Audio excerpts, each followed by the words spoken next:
in China podcast with me, Christina Kohler-Coluccia from Woodburn Accountants and Advisors. Our daily episodes on solving your China and Hong Kong business pain points are there to help leaders, managers, and entrepreneurs with the daily struggles they may be facing while setting up and operating in China and/or Hong Kong. We look at corporate administrative battles such as tax planning, incorporation, accounting, human resource, and labor, as well as cultural and language nuances that may make a daily business life hard. Our goal is to leave you with solutions at your fingertips. I hope you enjoy the episode. Welcome back to another episode. Today we're going to be looking at how to assess talent and select candidates in China. Today, we're going to be looking at some effective methods for assessing talent and selecting candidates in China with the approach of thinking about their technical skills as well as the cultural fit. The first step is conducting structured interviews that are designed to assess the candidate's skills, experiences, and competencies relevant to the job role. Using a standardized set of questions to ensure consistency and fairness across all the candidates is key.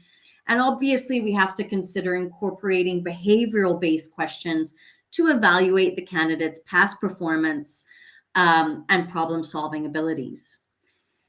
The second step is administering technical assessments, case studies, or job simulations to evaluate candidates' technical skills and job-related knowledge. Tailoring these assessments to the specific requirements of the role, such as programming tests for IT positions or sales presentations for customer-facing roles. The next step is assessing the candidate's cultural fit by conducting interviews focused on evaluating their alignment with the company's values, with the company's work culture, as well as the team dynamics. Asking situational questions to gauge candidates' interpersonal skills, adapting and the ability interpersonal skills and adaptability, and then obviously the ability to thrive in a cross-cultural environment. The next step after that is doing reference checks. It is vital to verify candidates' employment history, qualifications, and performance through reference checks with previous employers or even colleagues or even mentors. Request specific examples of the candidate's achievements, contributions, and areas for development to validate their suitability for the role. And now at this point, it's up to you whether you actually want to fulfill these, but there is no roadblock in the China recruitment process that will prevent you from doing this. But the next step is organizing assessment centers or group exercises that simulate real-life work scenarios and allow candidates to demonstrate their teamwork, their leadership, and problem-solving abilities. It's really important when you're doing these types of assessments to observe the candidates' interactions, decision-making processes, and communication skills to assess their potential fit within the organization. Use psychometric assessments, personality tests, or cognitive aptitude tests to gain insight into candidates' personality traits, their work styles, and their cognitive abilities. These assessments can help predict candidates' job performance, team dynamics, and potential for success in the role.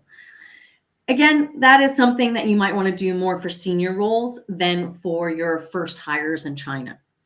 The next one is employing behavioral profiling tools or assessments to identify candidates' preferred communication styles, motivators, and areas of strength and development, using insights from behavioral profiles to tailor coaching and development plans for new hires and enhance the team dynamics.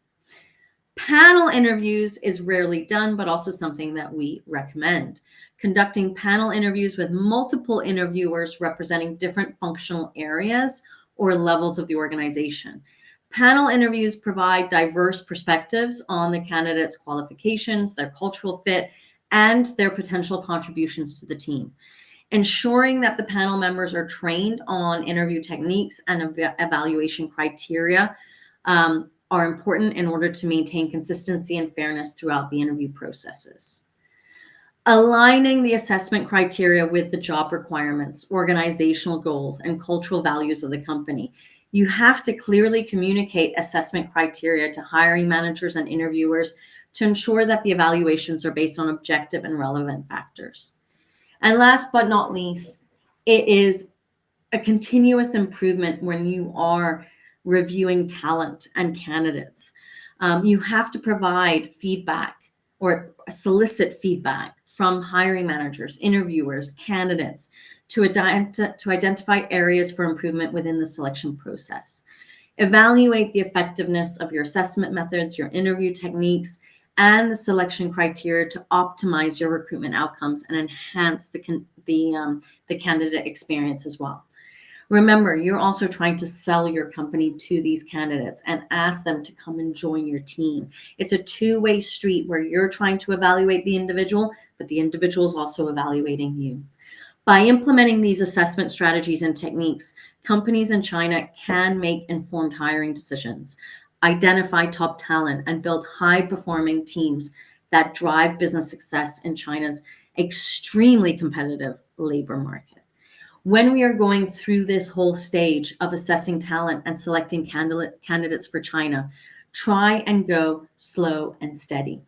Obviously, we're all in the need of having people on the ground and having people within the team, but you've got to take your time to identify the right fit for your organization, particularly if you're starting off slow and steady in the market. Hope today's videos helped. Take care. If you enjoyed this episode and you'd like to help support the podcast, please share it with others, post about it on social media, or leave a rating and review. Now, can Woodburn help you?